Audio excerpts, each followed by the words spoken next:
From Pacifica, this is Democracy Now! I don't think there's much doubt, bearing in mind the evidence the government has started to produce at the court hearing of his computer forensic analysis, that a court-martial is likely to follow. The pre-trial military hearing for accused Army whistleblower Private Bradley Manning enters its sixth day. As the defense begins its case, we'll get the latest, and we'll speak with former Army Lieutenant Dan Choi. Choi attended the trial this weekend, but was barred from returning on Monday. I'm here because Bradley Manning, Private First Class Manning, is a good soldier who stood up for the truth and lived the Army values. And I believe that all soldiers need to follow that example to base their actions on those virtues that we protect. Military handcuffed Choi, pinned him to the ground, and ripped off his rank. Then the 2005 Haditha massacre is back in the news. Secret transcripts of soldiers involved in the murder of the 24 civilians were recently found in a Baghdad junkyard. Victims told us that the Marines came in and they killed everybody in sight. In one house, they threw a grenade into a kitchen that set off a propane tank and nearly destroyed the kitchen and killed several people in that home. The scenes that were described by the survivors and the witnesses were incredibly bloody and very graphic, but they're unfortunately very commonplace in Iraq. We'll speak with Tim McGurk. He broke the original story of the Haditha massacre. Then to the upcoming Iowa caucus, 8 people affiliated with Occupy Des Moines were arrested on Monday after staging a protest at the Iowa Democratic Party headquarters. Many of us who came here were prepared to risk arrest in occupying this office. President Obama wants to run for a second term. He needs to answer this question.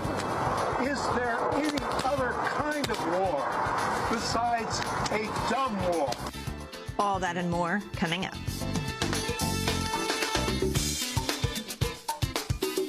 Welcome to Democracy Now!, democracynow.org, The War and Peace Report. I'm Amy Goodman. Military prosecutors have finished laying out their case against alleged Army whistleblower Private Bradley Manning in a pretrial military hearing to determine whether he's to face a court-martial for leaking classified videos and diplomatic cables to WikiLeaks. The first defense witnesses are expected to testify today.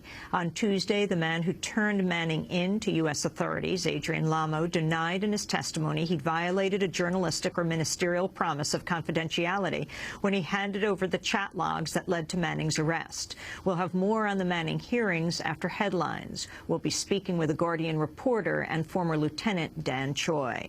The top U.S. commander in Afghanistan has given new indications the U.S. plans to keep its troops in Afghanistan beyond the 2014 timetable for withdrawal, in what the New York Times calls the most emphatic signal to date of U.S. designs to remain.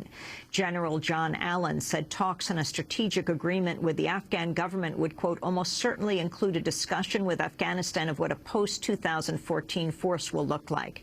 General Allen added, we would probably see some number of advisors, trainers, intelligence specialists here for some period of time beyond 2014. Allen's comments come as the last U.S. military commander in Iraq has returned to the United States as part of the last wave of outgoing U.S. troops. General Lloyd Austin paid tribute to U.S. soldiers who fought in Iraq at a ceremony outside Washington, D.C. And there's one thing that particularly impresses me about our force, and that is that a significant number of those who served in Iraq answered the call to arms after the life-altering events of 9/11, knowing that they might go into harm's way. And even more impressive is that after multiple tours in Iraq and Afghanistan, many of them have re-enlisted to continue serving our nation. Now, these are the things that make them the next greatest generation. Syrian opposition groups are urging international action to prevent what it calls a series of massacres by Syrian forces against civilians and military defectors. Most of the violence has reportedly focused on the province of Idlib, where scores of people have been killed in the last 2 days. One witness reported seeing civilian corpses burnt and beheaded with their hands tied behind their backs. Estimates of the death toll have ranged from 150 to 270. Overall, it's believed more than 5,000 people have been killed in Syria since the uprisings have begun. In Egypt, thousands of women marched on Cairo's Tahrir Square Tuesday to protest the ongoing attacks on female protesters. The rally was sparked by recent video footage showing soldiers dragging a woman through the street by her hair, with traditional clothing ripped from her body and her underwear exposed. The reason for the protest is the picture and the video that was published by the news services around the world, and it showed us to what extent the military council has no qualms about trampling on the women of Egypt and the girls of Egypt, and to beat them up and strip them. They have no problem doing that, so long as they get to stay in power and cover up their crimes, and the regime remains in place, protecting Mubarak and the previous regime, which still has not fallen. Earlier in the day, Egyptian forces had fired on protesters demonstrating against military rule on the fifth day of clashes that have killed 14 people and left hundreds injured. In North Korea, state media is claiming some 5 million people have turned out to mourn the death of leader Kim Jong-il. The figure amounts to more than a fifth of North Korea's population. Kim Jong-il's son and presumed successor, Kim Jong-un, has led the funeral proceedings for his father. Reuters reports a well-placed source with close ties to Pyongyang and Beijing expects North Korea to come under the collective leadership of Jong-un, an uncle, and top military officials. The latest spending showdown between President Obama and congressional Republicans continues after House Republicans rejected a bipartisan Senate measure that would extend a payroll tax cut for 2 months, benefiting 160 million American workers. Lawmakers have until the end of the month to extend the tax break, after which payroll taxes will jump 2%, costing the average U.S. family $1,000 per year. On Tuesday, President Obama criticized Republicans for opposing the Senate measure. I saw today that one of the House Republicans referred to what they're doing as, quote, high-stakes poker. He's right about the stakes, but this is not poker. This is not a game. This shouldn't be politics as usual. Right now, the recovery is fragile, but it is moving in the right direction.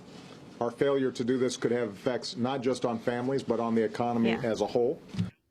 A former U.S. soldier has been sentenced to 32 years in prison after pleading guilty to a failed bombing of a Martin Luther King Jr. Day parade march in Spokane, Washington earlier this year.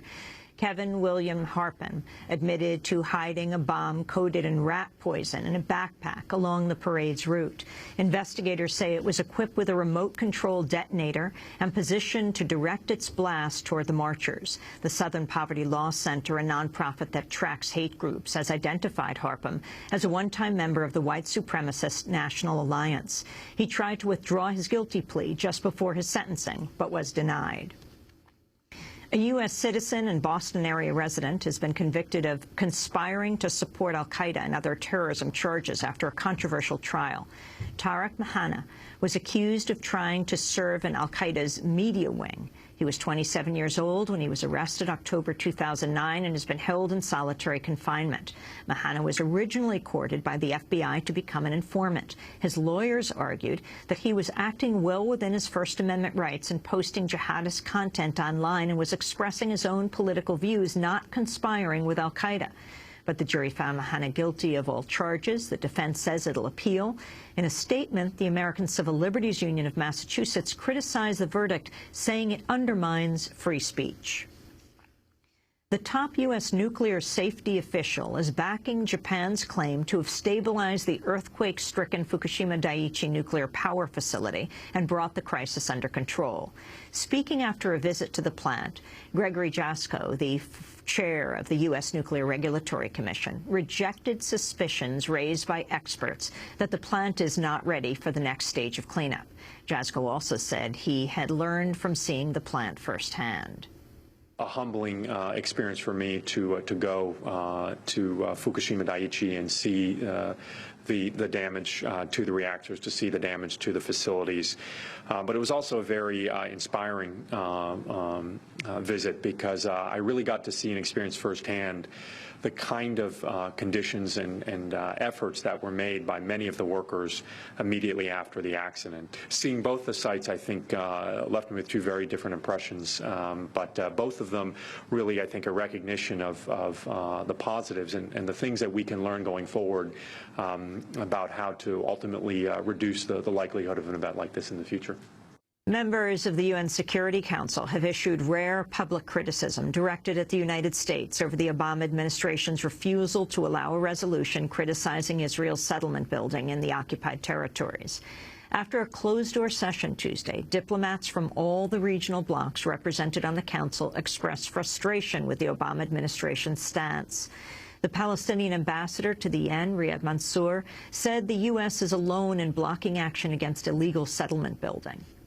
It is very unfortunate that when you have this kind of support in the Security Council, that the Security Council cannot legislate that in a resolution on parameters, in a resolution of condemnation of settlement activities and a demand from Israel to stop this illegal behavior immediately in all the occupied territory, including in East Jerusalem.